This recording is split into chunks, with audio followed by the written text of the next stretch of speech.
त्र्यम्बकाय त्रिपुरान्तकाय त्रिकाग्निकालाय कालाग्नि।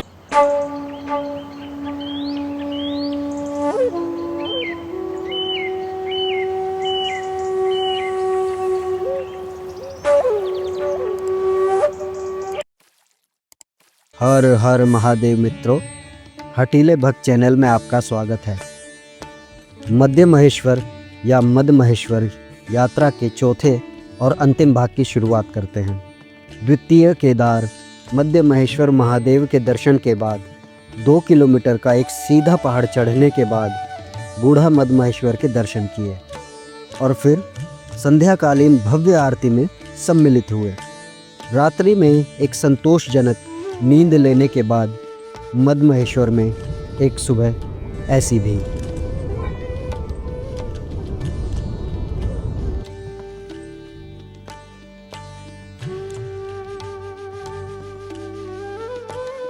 सूर्य की किरणों के साथ हिमाच्छादित पर्वतों की चोटियां सोने से चमकती हुई ऐसी सुबह देखने के लिए शायद भाग्य की ही आवश्यकता होती है।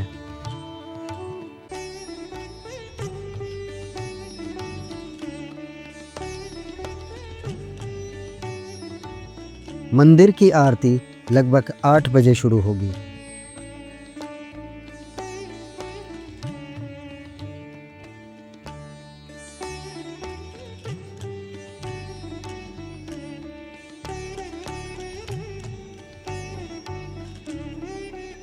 अपने दैनिक कार्य को पूरा करके हम मंदिर की ओर चलते हैं।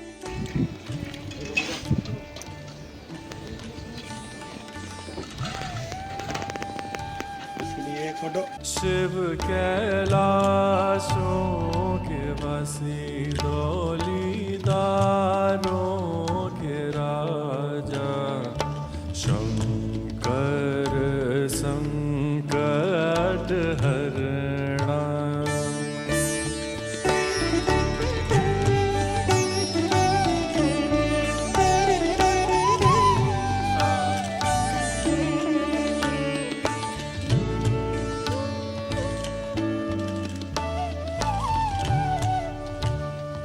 यही गौमुख से जल लेकर लोटा पंडित जी को देना है और वो ही अभिषेक करेंगे।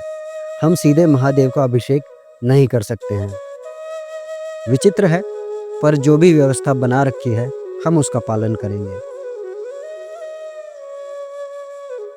अभी आरती में थोड़ा समय है तो मंदिर के चारों तरफ थोड़ा भ्रमण करते हैं। मंदिर के पीछे ही यहाँ के क्षेत्रपाल बाबा भैरव का मंदिर है, तो चलकर उनके दर्शन करते हैं।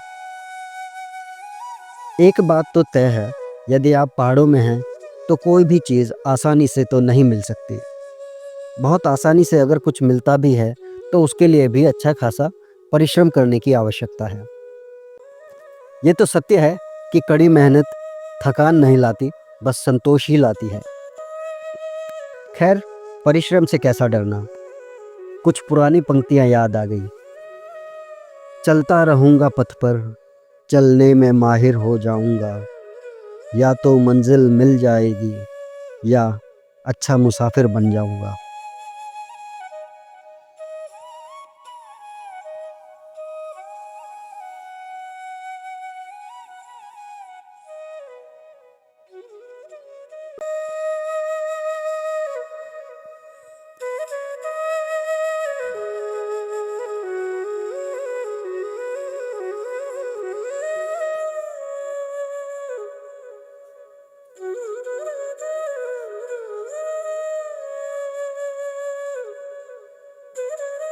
अन्य केदार की भांति मध्य महेश्वर मंदिर के कपाट भी अत्यधिक ठंड और बर्फबारी के कारण दिवाली के आसपास बंद हो जाते हैं।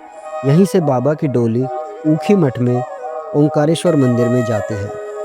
ओंकारेश्वर मंदिर में ही केदारनाथ बाबा की डोली भी आती है और पूरे शीतकाल वहीं ऊखी मठ में ही विधि विधान से बाबा की पूजा होती है। फिर एक उचित मुहूर्त देखकर मई महीने में मंदिर के कपाट फिर खोले जाते हैं और डोली वापस यहाँ मंदिर में लाई जाती है और फिर यहीं पर बाबा की पूजा अर्चना की जाती है और यात्रियों के लिए यहाँ अन्य सुविधाओं का प्रबंध भी किया जाता है।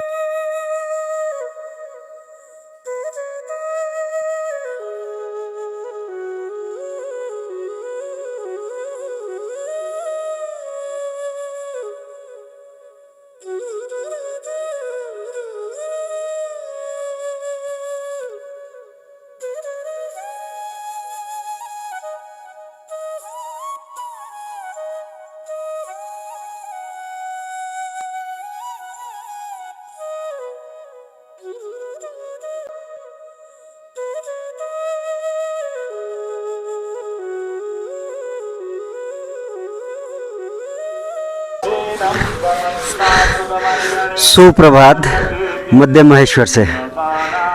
अभी आरती शुरू होने वाली है जिसमें कि दर्शन देंगे और जल भी चढ़ा सकेंगे।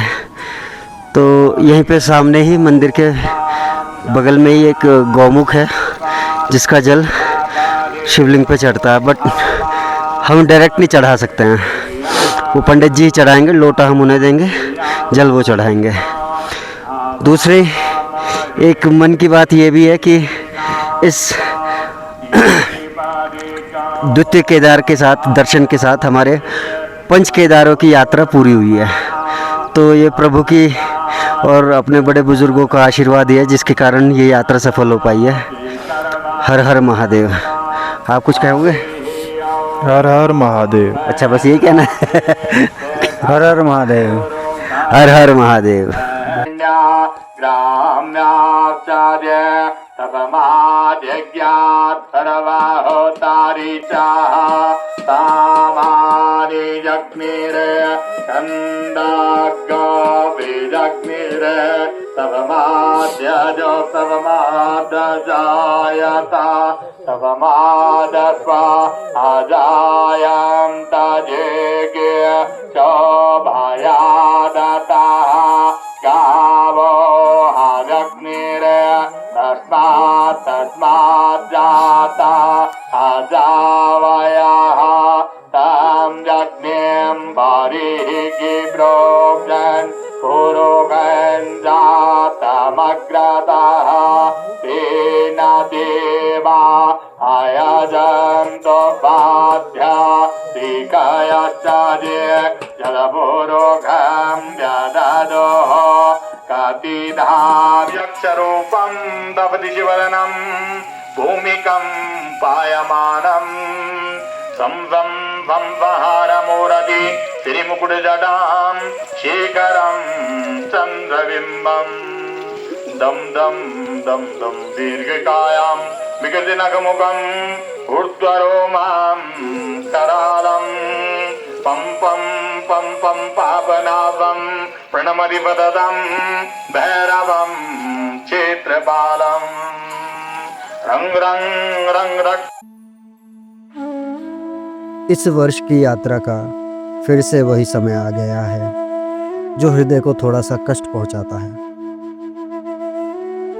अब महादेव से आज्ञा और आशीर्वाद लेकर इस यात्रा को समाप्त करके अपने अपने घरों की तरफ बढ़ने का समय है।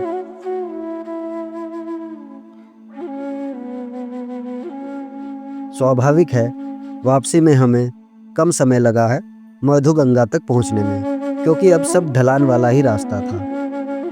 लेकिन यदि आपको याद हो, यात्रा शुरू करते हुए शुरू में ही ये पहाड़ी जो हमने उतरी थी, इसे अब वापसी में चढ़ना भी था।